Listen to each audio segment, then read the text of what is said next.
Hi అండి, అందరికీ నమస్తే. ఈరోజు ఎంతో హెల్దీ అండ్ టేస్టీగా ఉండే మెంతం కూర చేసుకుందాం. మెంతం కూర విత్ టమాటా. దీనికోసం ఆనియన్, పచ్చిమిర్చి, కరివేపాకు తీసుకుందాము.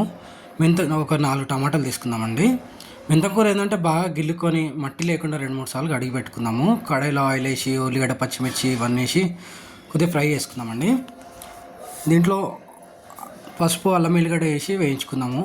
అల్లం ఎల్లిగడ్డ పచ్చివాసన పోయిన తర్వాత మనం నీట్గా కడిగి పెట్టుకున్న మెంతం కూర ఉంది కదా, సో ఇది వేసి మనము ఫ్రై చేసుకుందామండి. మెంతం కూరలో కొద్దిగా పచ్చివాసన పోయేదాకా వేయించుకుందాము, లేదంటే కొద్దిగా చేదు వస్తుందండి.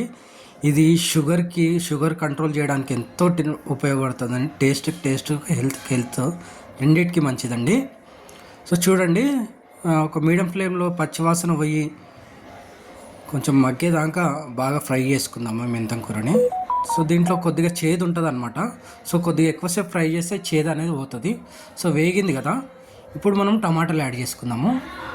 ఒక 4 టమాటాలు సన్నగా కట్ చేసి పెట్టుకున్న టమాటాలు మీదంగా వేసి 1.5 స్పూను కారము, రుచికి సరిపడా ఉప్పు అంటే 1 స్పూన్ అంత ఉప్పు, ఒక 1/2 స్పూన్ అంత ధనియాల పొడి వేసుకొని మూత పెట్టి చిన్న మంట మీద కారం ఉడికేదాకా పెట్టుకుందామండి.